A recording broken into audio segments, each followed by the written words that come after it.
नमस्कार, मैं के मेहरा और रासमणि दिव्य शिक्षण संस्थान आपके बेहतर जीवन की कामना करती है। मैं लेकर के आया हूँ पार्ट 2 ज्योग्राफी और क्लास 10th के लिए है lesson 3।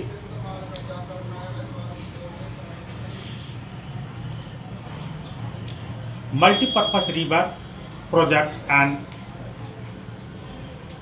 Integrated water resource management, बहुउद्देशीय नदी परियोजनाएं और एकीकृत जल संसाधन प्रबंधन। But how do we conserve and manage water?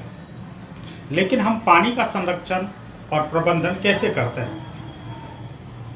Built up stone rubble reservoir of lake, embankment and canal for irrigation.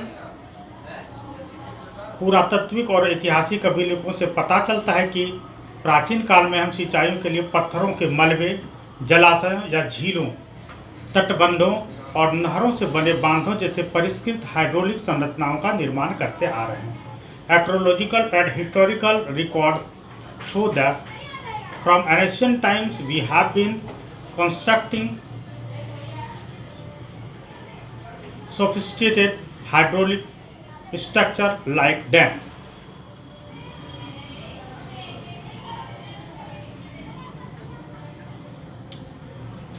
Not surprisingly, we have continued this tradition in modern India by building dams in most of our river basins. आश्चर्य की बात नहीं है कि हमने अपनी अधिकांश नदी घाटियों में बांध बनाकर आधुनिक भारत में इस परंपरा को जारी रखा है। Evidence of sophisticated irrigation work have also been found in Kalinga, Odisha.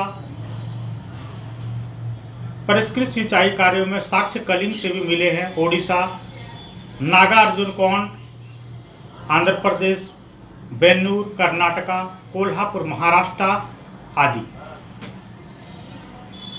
In the 11th century, Bhopal Lake, one of the largest artificial lake 8 times was built. 11वीं सदी में अपने समय की सबसे बड़ी कृत्रिम झीलों में एक भोपाल झील का निर्माण किया गया था।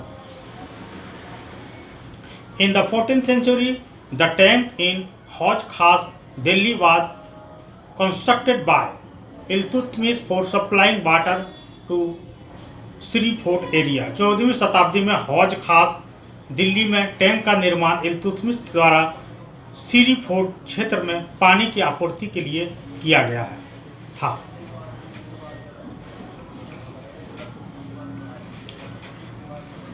Water dam and how do they help in us in conserving and managing water? बांध क्या है और ये जल संरक्षण और प्रबंधन में हमारी मदद कैसे करते हैं? Dam were traditionally built to import river and rainwater that could be used later to irrigate agriculture fields. बांध पारंपरिक रूप से नदियों और वर्षा जल को रोकने के लिए बनाए गए थे, जिसका उपयोग बाद में कृषि क्षेत्रों की सिंचाई के लिए किया जा सकता था।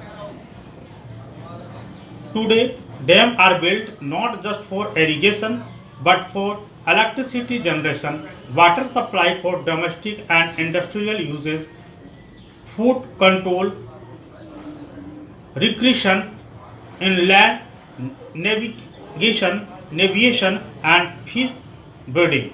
आज बांध सिर्फ सिंचाई के लिए नहीं बल्कि बिजली उत्पादन, घरेलू और औद्योगिक उपयोगों के लिए पानी की आपूर्ति, बाढ़ नियंत्रण, मनोरंजन, अंतर्देशीय नेविगेशन और मछली प्रजनन के लिए बनाए गए जाते हैं।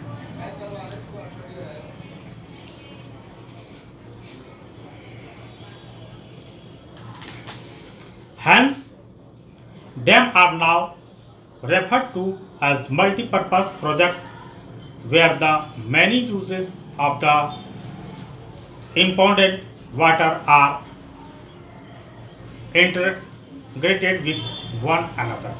बांधों को बहुउद्देशीय परियोजना के रूप में संदर्भित किया जाता है, इसलिए जहां अवरुद्ध पानी के कई उपयोग एक दूसरे के साथ एकीकृत होते हैं।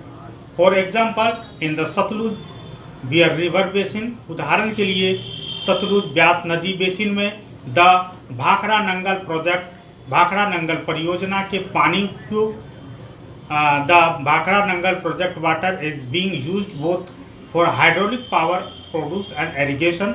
भाखड़ा नंगल परियोजना पानी का उपयोग जल विद्युत उत्पादन और सिंचाई दोनों के लिए किया जा रहा है। सिमिलरली इसी प्रकार the Hirakud project in the Mahanadi basin integrated conservation of water with flood control. इसी प्रकार महानदी बेसिन में हीराकुंड परियोजना बाढ़ नियंत्रण के साथ जल संरक्षण को एकीकृत करती है। Now multipurpose project launched after independence with their integrated water resource management approach were thought of as the vehicle that would lead the nation to development and progress, overcoming the handicap of its colonial past। आज़ादी के बाद शुरू की गई बहुउद्देशीय परियोजनाओं को उनके एकीकृत जल प्रबंधन दृष्टिकोण के साथ वाहन के रूप में सोचा गया था, जो अपने औपनिवेशिक अतीत की बाधाओं पर काबू पाने के लिए देश को विकास और प्रगति की ओर ले जाएगा। Jawaharlal Nehru proudly proclaimed the dam as the temple of modern India, the reason being that it would integrated development of agriculture and the village economy with rapid industrialization and growth of the urban economy। Jawaharlal Nehru ने गर्व से बांध को आधुनिक भारत के मंदिर घोषित किया। इसका कारण यह है कि यह तेजी से औद्योगिकरण और शहरी अर्थव्यवस्था के विकास के साथ कृषि और ग्रामीण अर्थव्यवस्था के विकास को एकीकृत करेगा। ये देख रहे हैं, है ना, हीराकुंड बांध है जहाँ पर पानी को रोका गया है। यहाँ पर बड़े बांध बना करके पानी को रोका जाता है, उसका धीरे धीरे यहाँ से पानी को छोड़ा जाता है। यहाँ पर क्या होता है, एक डायनामो लगा होता है और एक चक्र होता है जिस पर पानी गिरने से वो चक्का घूमता है, घूमने के कारण डायनामो घूमती है और उससे बिजली का उत्पादन होता है। नाउ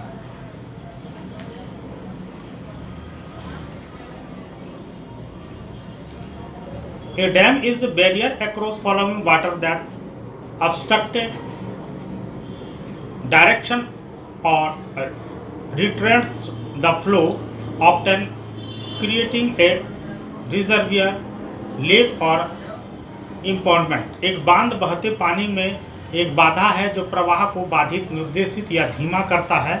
अक्सर एक जलाशय, झील या बड़े बांधों का निर्माण करता है।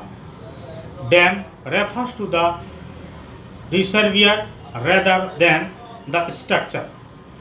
बांध संरचना के बजाय जलाशय को संदर्भित करता है। Most dams have section called a spillway or wire over which or through which it is intended that water will flow either intermittently or continuously। अधिकांश बांधों में एक खंड होता है जिसे स्लिपवे या वियर कहा जाता है, जिसके ऊपर या जिसके माध्यम से यह इरादा किया जाता है कि पानी रुक रुक कर या लगातार बहता रहेगा।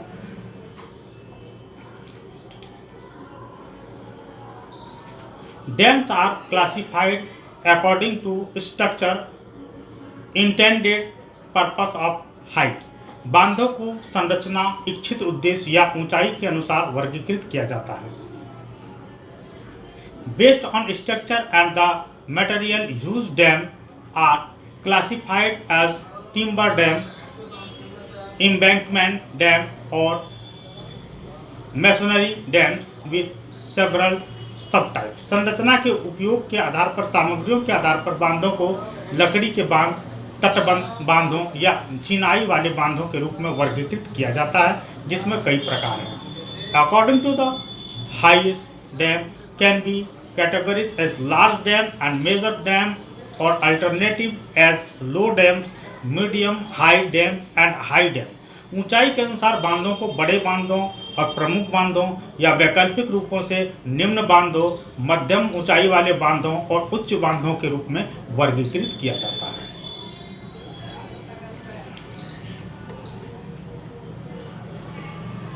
We have shown the crop is Asar.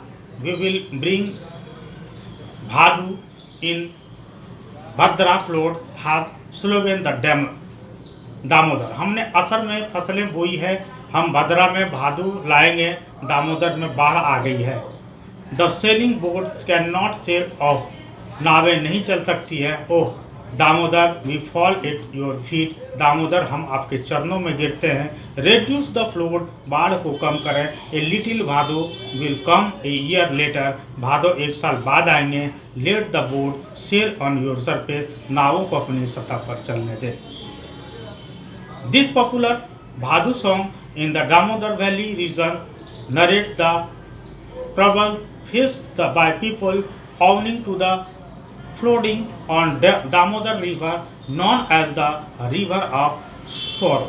Damodar घाटी क्षेत्र में यह लोकप्रिय भादो गीत दामोदर नदी की बाढ़ के कारण लोगों को होने वाली परेशानियों को बतलाता है। दुख की नदी।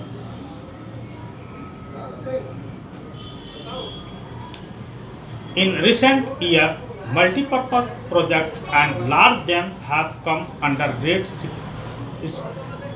scrutiny and opposition for a variety of reasons। हाल के वर्षों में बहुउद्देशीय परियोजनाएं और बड़े बांध कई कारणों से कड़ी जांच और विरोध के दायरे में आए हैं। Regulating and damaging of river affects there natural flow, consuming power, sediment flow, and extensive sedimentation as at the bottom of the reservoir, resulting in rockier stream beds and poorer habitats for the river's aquatic life। नदियों के नियमन और बांध उसके प्राकृतिक प्रवाह को प्रभावित करते हैं, जिससे तलछट का प्रवाह कम होता है और जलाशय के तल पर अत्यधिक अवसाद होता है, जिसके परिणाम स्वरूप चट्टानी जलधाराएं और नदियों के जलीय जीवन के लिए खराब आवास बनाते हैं। Now, dams also form fragment rivers, making it difficult for aquatic fauna to migrate, especially for swimming। बांध नदियों को भी खंडित कर देता है, जिससे जलीय जीवों को का प्रवास करना मुश्किल हो जाता है, विशेष रूप से अंड जनन के लिए। The reservoirs that are created on the floodplain also submerge the exciting vegetation and soil, leading to its decomposition over period of times। बाढ़ के मैदान पर बनाए गए जलाशय मौजूदा वनस्पति और मिट्टी को भी जलमग्न कर देते हैं, जिसके समय के साथ इसका अपघटन होता है।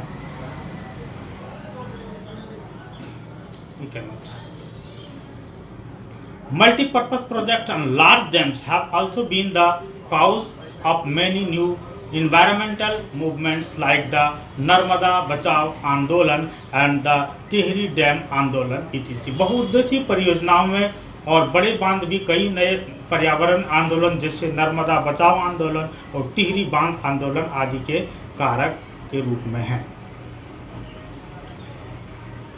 Resistance to these projects has primarily been due to the large scale displacement of local communities। इन परियोजनाओं का विरोध मुख्य रूप से स्थानीय समुदायों के बड़े पैमानों पर विस्थापन के कारण हुआ है। Local people often had to give up their lands over livelihood and their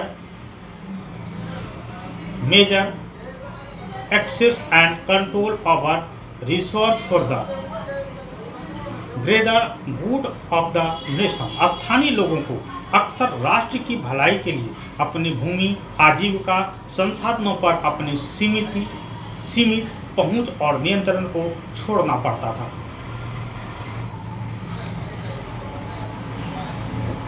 So, if the local people are not benefiting from such products, then who is benefited? ऐसे में अगर ऐसी परियोजनाओं से स्थानीय लोगों को फायदा नहीं हो रहा है तो किसे फायदा है? Perhaps the landowners and large farmers, industries and few urban centers. Take the case of the landless in a village. Does he really gain from such a project? शायद जमींदार और बड़े किसान, उद्योगपति और कुछ शहरी केंद्र एक गांव के भूमिहीनों का मामला लें, क्या उन्हें वास्तव में इस तरह की परियोजना से लाभ होता है?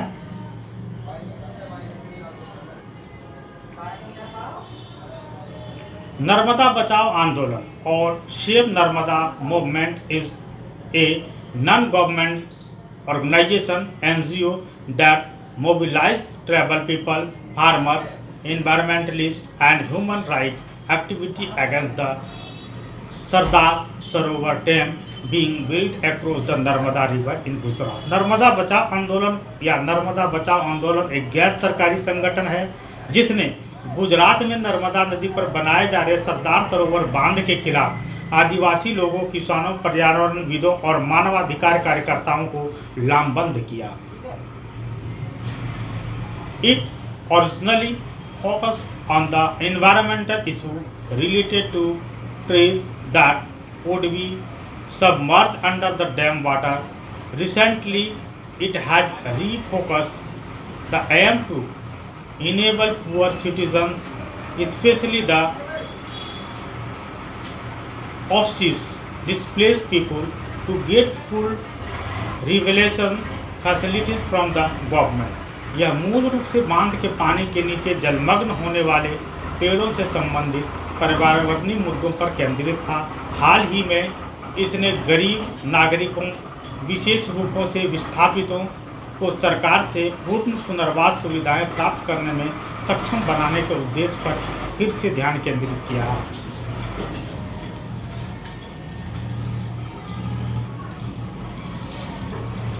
People felt that their suffering would not be in vain, accepted the trauma of displacement, believing in the promise of irrigated fields and plentiful harvest. लोगों ने महसूस किया कि उनकी पीड़ा व्यर्थ नहीं जाएगी। सिंचित खेतों और भरपूर फसल के वादे पर विश्वास करते हुए विस्थापन के आघात को स्वीकार किया। So often the surveyor of Rihan told us that they accepted their suffering as scarifics of the sake of their nation. इसलिए रिहंद के बच्चे लोगों ने अक्सर हमें बताया कि उन्होंने अपने कष्टों को अपने राष्ट्र के लिए बलिदान के रूप में स्वीकार किया। But now after 30 better years of being adrift, their livelihood having been more precious, they keep asking, are we the only ones to make sacrifice for the nation? लेकिन अब 30 वर्षों तक भटके रहने के बाद, उनकी आजीविका और भी अधिक अनिश्चित होने के बाद वे पूछते रहते हैं, क्या केवल हम ही राष्ट्र के बलिदान करने के लिए चुने गए हैं? डू यू नो, क्या आप जानते हैं?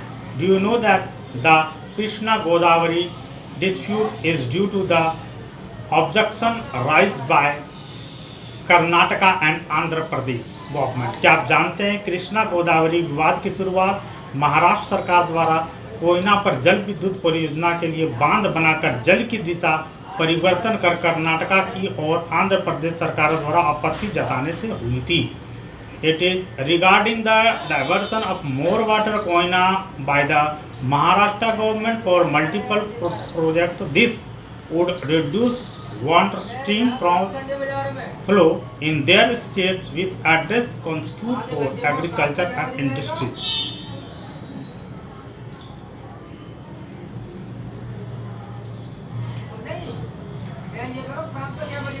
Irrigation has also changed the cropping pattern for many regions, with farmers shifting up to water intensive and commercial crops. सिंचाई ने कई क्षेत्रों के फसल पैटर्न को भी बदल दिया है, जिसमें किसान पानी की गहन और व्यावसायिक फसलों की ओर जा रहे हैं. This has great ecological consequences like salinization for the soil. At the same time, it has transformed the local landscape, either increasing the local gap between the richer land owners and the landless poor. इसके महान पारिस्थितिक परिणाम हैं, जैसे मिट्टी का लवणीकरण. साथ ही इसने सामाजिक परिदृश्य को भी बदल दिया है, यानी अमीर जमींदारों और भूमिहीन गरीबों के बीच सामाजिक खाई को भी बढ़ा दिया है. As we can see, the dams did create conflicts between people wanting different uses and benefit from the same water resource. जैसा कि हम देख सकते हैं, बांधों ने एक ही जल संसाधन से अलग अलग उपयोग और लाभ चाहने वाले लोगों के बीच संघर्ष पैदा किया है.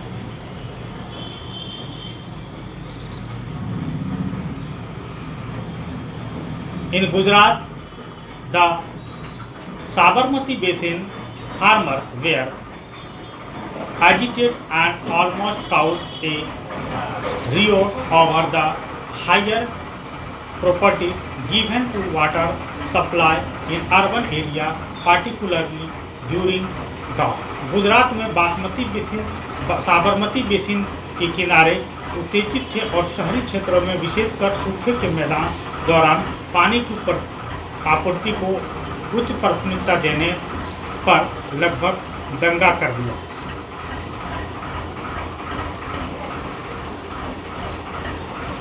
Interstate water disputes are also becoming common with regard to sharing the costs and benefits of the multi-purpose project. बहुउद्देशीय परियोजना की लागत और लाभों को साझा करने के संबंध में अंतर्राज्यीय जल विवाद भी आम होते जा रहे हैं. भारत की प्रमुख नदियां और बांध किताब में दिया होगा, आप देख सकते हैं.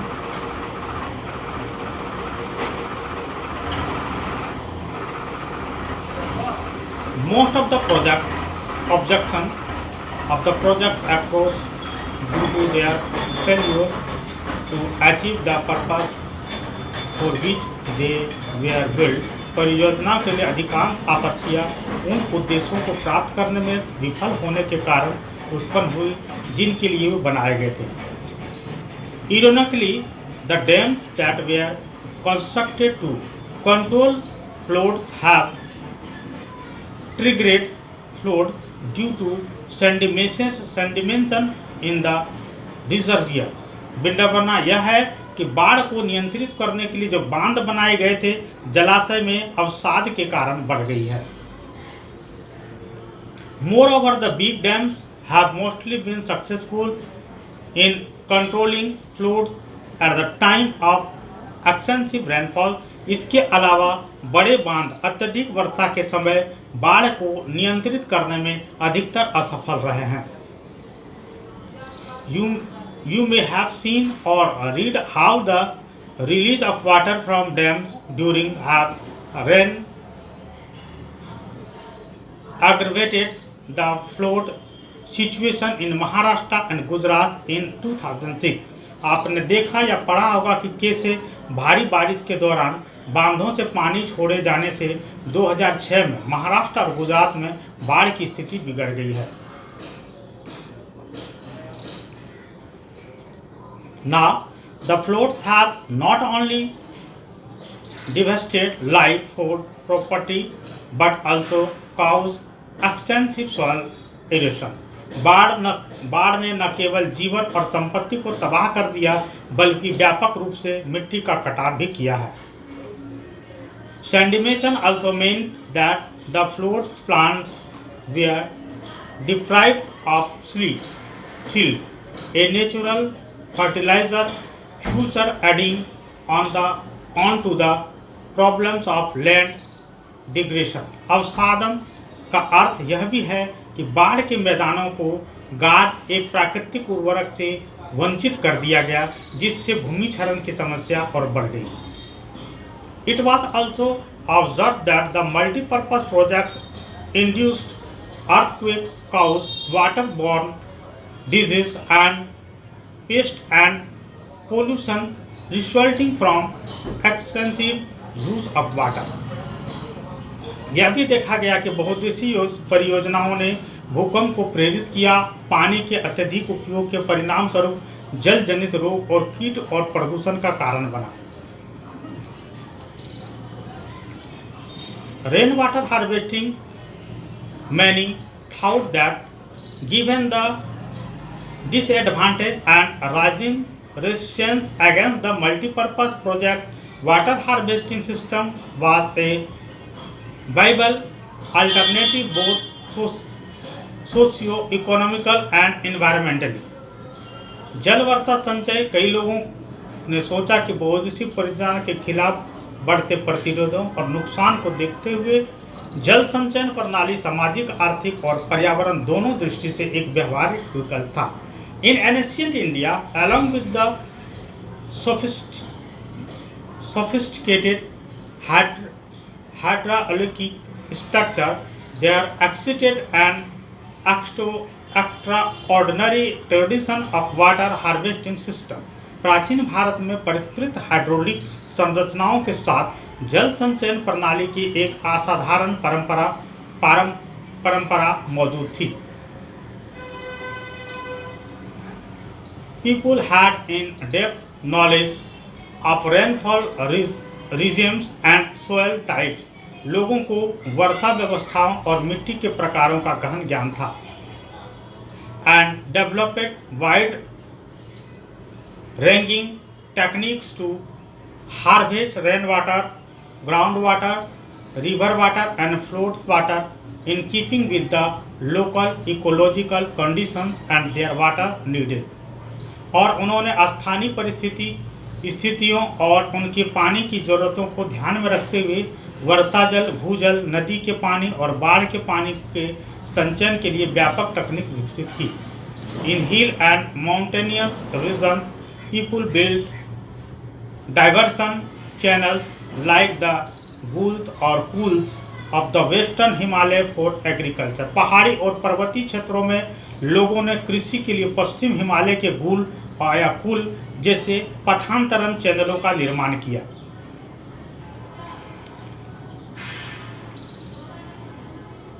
Rooftop rainwater harvesting was commonly practiced to store drinking water, particularly in Rajasthan. विशेषकर राजस्थान में पीने के पानी का संग्रहित करने के लिए आमतौर पर छत पर वर्षा जल संचयन किया जाता था।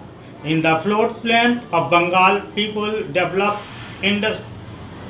इन अंडेशन channel to irrigate their fields. Bengal में बाढ़ वाले मैदान में लोगों ने अपने खेतों की सिंचाई के लिए जल पल्लवन चैनल विकसित किया।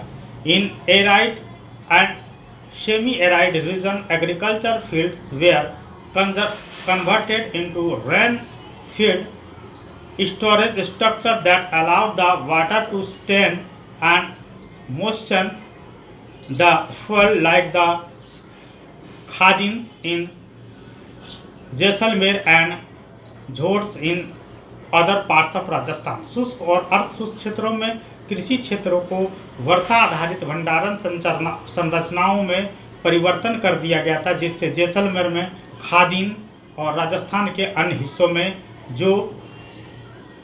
जोहड़ की तरह पानी खड़ा हो गया और मिट्टी को गीला कर दिया।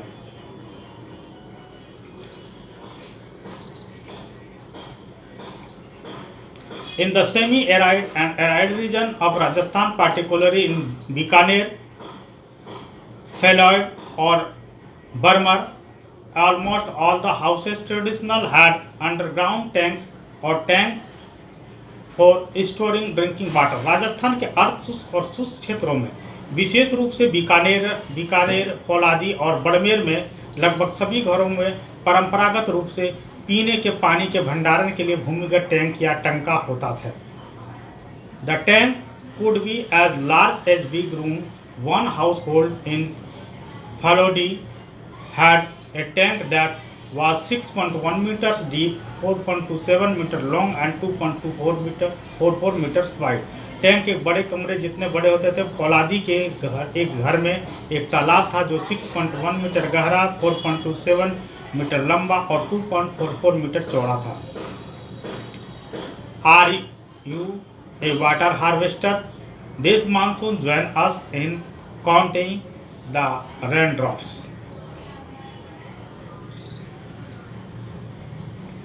Look at the picture. इस पिक्चर को ध्यान से देखें. Roof top rain water is collected using A PVC pipe. छत पर बारिश का पानी पीवीसी पाइप का उपयोग करके एकत्रित किया जाता है. Filtered using stone and bricks. रेत और ईंट का उपयोग इसके फिल्टर करने के लिए किया जाता है.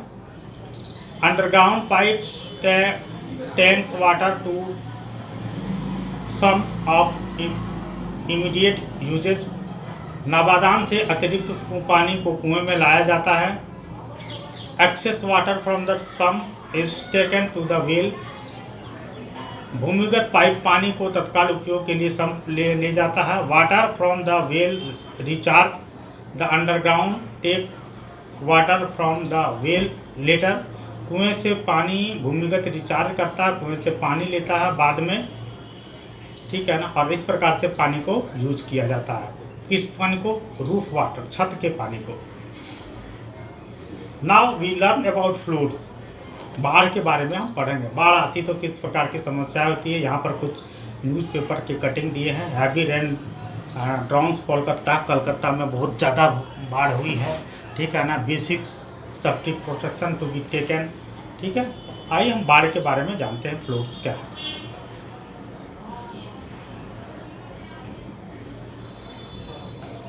They were constructed to the sloping roofs of the house through a pipe. वे घरों को की ढलमा छतों के एक पाइप के माध्यम से जुड़े हुए थे. Rain fall on the rooftops would travel down the pipe and was stored in these underground tanks. छतों पर गिरने वाली बारिश पाइप के नीचे लाई जाती है और इसे भूमि टैंकों में जमा की जाती है.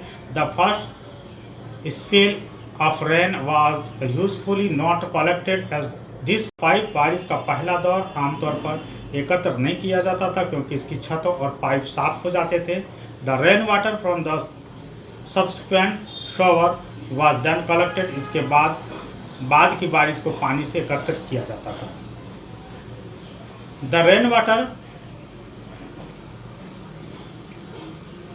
rainwater can be stored in the tank. बारिश के पानी को अगली बारिश तक टंकों में जमा किया जाता है.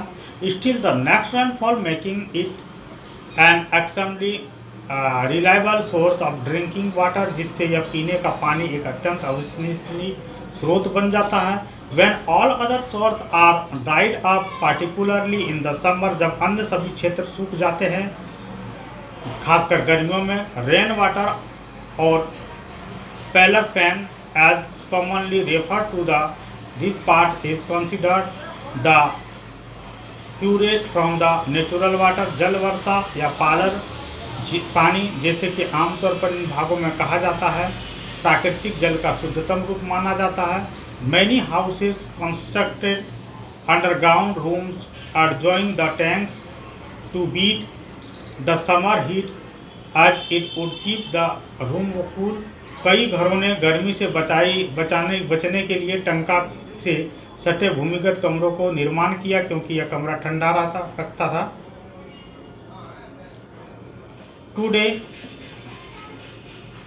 In western Rajasthan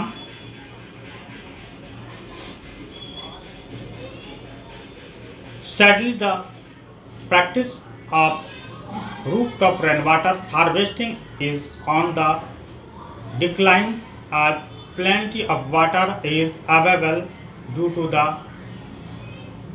perennial Indira Gandhi canal. आज पश्चिमी राजस्थान में छत के वर्षा जल संचयन की प्रथा में गिरावट आ रही, क्योंकि 12मासी इंदिरा गांधी नहर के कारण प्रचुर मात्रा में पानी उपलब्ध है। Though some houses still maintain the tank since they do not like the taste of tap water. हालांकि कुछ घरों में अभी भी टांके बनाए जाते हैं, क्योंकि उन्हें जल के पानी का स्वाद पसंद नहीं है, उन्हें नल के पानी का स्वाद पसंद नहीं है। Fortunately in many parts of rural and urban India rooftop rainwater harvesting is being successfully adapted to store and conserve water। सौभाग्य से ग्रामीण और शहरी भारत के कई हिस्सों में छत पर वर्षा जल संचयन को सफलतापूर्वक पानी के भंडारण और संरक्षण के लिए अनुकूल किया जा रहा है। In Gendathur a remote backwards village in Mysore Karnataka, villagers have installed in their household rooftop rainwater harvesting system to meet their water needs। Karnataka के मैसूर के एक दूरस्थ पिछड़े गांव में गेंडाथूर में ग्रामीण ने अपनी पानी की ज़रूरतों को पूरा करने के लिए अपनी घर की छत पर वर्षा जल संचयन प्रणाली स्थापित की है। Nearly 200 households have installed this system, and the village has earned the rare distinction of being rich in rainwater। लगभग 200 घरों ने इस प्रणाली को स्थापित किया है और गांव के जलवर्षा में से समृद्ध होने का दुर्लभ गौरव अर्जित किया है। See figure 3.6 for better understanding of the rooftop rainwater harvesting system which is adapted here। Rooftop वर्षा जल संचयन प्रणाली के बेहतर समझने के लिए चित्र 3.6 को देखें, जिसे यहाँ अनुकूलित किया गया है। गेंडाथूर receives an annual precipitation of 1000 mm। गेंडाथूर में 1000 मिलीमीटर की वार्षिक वर्षा होती है। And with 80% of collection effectively and of about 10 fillings, और 80% संग्रह दक्षता और लगभग 10वें भरावों के साथ every house can collect and use about 50,000 litre of water annually। हर घर सालाना लगभग 50,000 लीटर पानी एकत्र और उपयोग कर सकता है। For the 200 houses the net amount of rainfall harvesting annually amount to 1 lakh litres. 200 घरों में सालाना वर्षा जल की शुद्ध मात्रा 1 लाख लीटर होती है। वर्षा जल संचयन की पारंपरिक विधि, यहाँ देखें बड़ा बड़ा तालाब बना करके वर्षा जल को संचित किया जाता है, जहाँ पर घरों के छतों से पाइप लगा करके उसमें भी उसके पानी को भी वहाँ डाला जाता है ताकि वो ज़्यादा से ज़्यादा कलेक्शन हो सके। A cool leads to a circular village tank the above in the Kaza village from which water is released as and when required। पुल एक गोलाकार गांव की टंकी की ओर जाता है, जैसा कि ऊपर काजा गांव में बताया गया है, जहां से आवश्यकता पड़ने पर पानी छोड़ा जाता है। Rooftop harvesting was common across the towns and village of the Thar. शहरों के थार के गांव में छत पर कटाई आम बात थी। Rain water that falls on the sloping roof of house is taken through a pipe into underground tanks circular holes in the ground built in the main house और द कोर्टयार्ड्स। घरों की ढलाव छतों पर गिरने वाली बारिश का पानी को पाइप के माध्यम से अंदर ले जाया जाता है और एक भूमिगत टंका में जमीन में गोलाकार छेद के द्वारा। The picture above shows water being taken from a neighbour's route through a large pipe. मुख्य घर का आंगन में बनाया गया ऊपर दी गई तस्वीर से पता चलता है कि पानी एक लंबे पाइप के माध्यम से पड़ोसी की छतों से लिया जा रहा है। Here the neighbour's route has been used for collection और रेन वाटर। यहाँ बारिश का पानी संग्रहण के लिए पड़ोसी की छत का उपयोग किया जाता है। The picture shown a hole through which rain water flows down into an underground tank. तस्वीर एक छेद दिखाती है जिसके माध्यम से बारिश का पानी भूमिगत टांके में बह जाते हैं।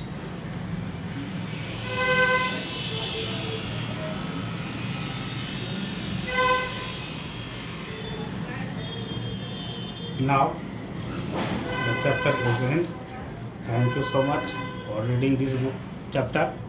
After all, I will send you question answer. Till then, best of luck.